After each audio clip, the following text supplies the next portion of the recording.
affirm that the testimony you are about to give will be the truth, the whole truth, and nothing but the truth? Thank you. And let the record show that the Administrator answered in the affirmative. Okay. Thank you for being with us. I know you have a busy schedule as well, and we appreciate your time here. And it may just be you and me, so this will be brief, probably. But you got your 5 minutes. If you need a little more time, go right ahead.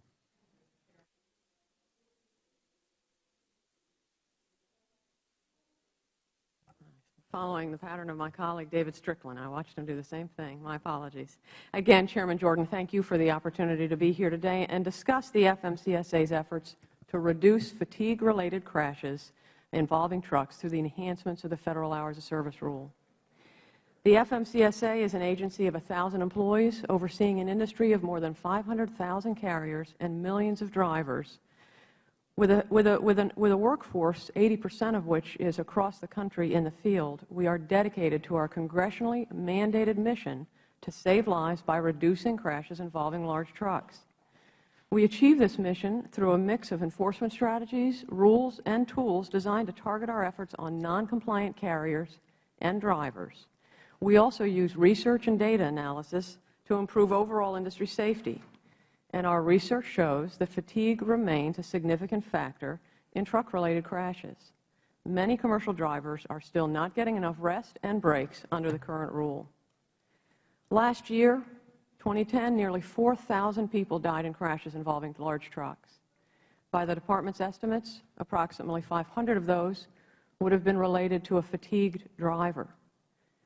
Each and every life is precious, and while it's hard to place a monetary value on human life, or families suddenly left without a mother, a father, a child, a friend, a sibling, or a colleague, we can estimate the economic costs of commercial motor vehicle crashes. Costs include property damage, cargo damage, bridge and road damage, vehicle damage, lost wages, lost productivity, workers' comp costs, medical, insurance, health costs, and the list goes on and on. These costs do not discriminate between safety advocate and small business owner. They impact everybody. In fact, a company with a 2% profit margin would have to earn an additional gross revenue rate of $1.25 million to overcome the costs, unexpected, unscheduled costs of a crash that would cost them up to $25,000 in costs not covered through insurance. Those are the costs of recovery for a business owner. There is no recovery capacity for a parent to overcome the loss of a child. The purpose of the proposed hours of service rule is to reduce driver fatigue and thus reduce fatigue-related crashes involving commercial vehicles. In developing this NPRM, FMCSA provided an unprecedented level of transparency and input from all sectors: safety advocates, small business owners, drivers, shippers, the public writ large, large trucking companies, you name it.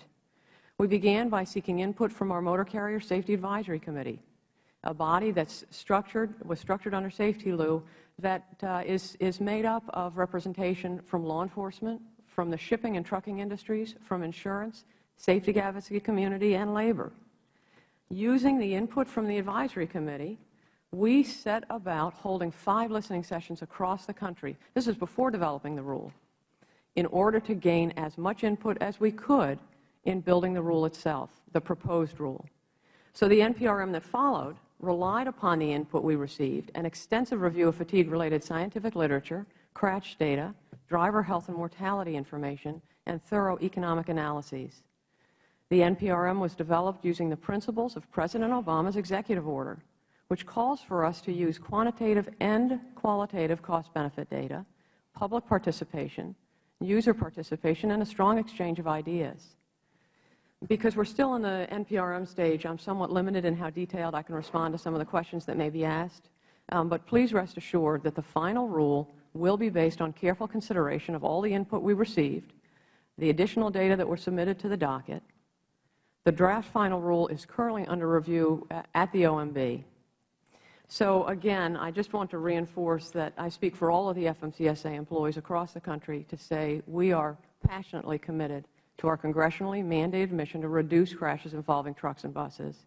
Together with our state enforcement partners across the country, we work every day, 24/7, to fulfill this mission, fulfill the public's expectation for safety and safe travel. Our citizens deserve no less. So with that, Mr. Chairman, I'll be pleased to answer any questions you may have. And I'll be just brief as well. You said there were 4,000 fatalities in the last year. Last year you had record of because of truck accidents. 4,000, was that the number you gave? For 2010, 2010. Our estimates, we collect crash data directly from our state law enforcement partners as part of our Motor Carrier Safety Advisory Program, Right, or assistance program. And through that data, preliminarily, we're showing an uptick in 2010. Again, crash rates are still remain at historic lows, which is a tremendous outcome. Okay. Not even close to being low enough, but that's what we're showing preliminarily for. So crash rates are at historic lows. So and you said 4,000 for 2010. Upwards of.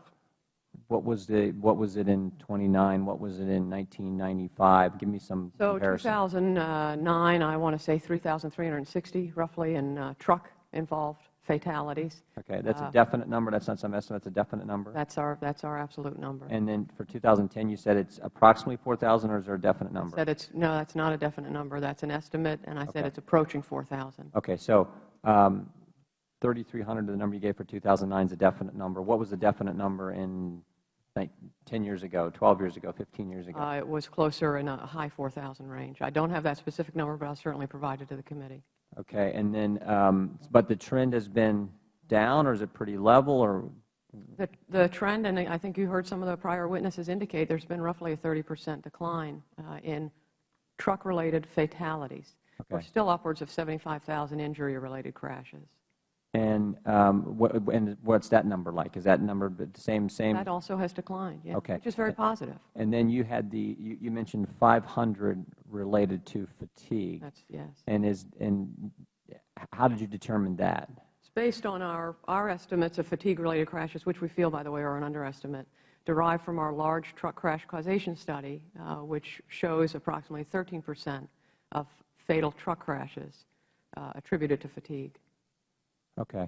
And under the new rule, what does your modeling suggest will be the number, the overall fatality number, and the number attributable to fatigue?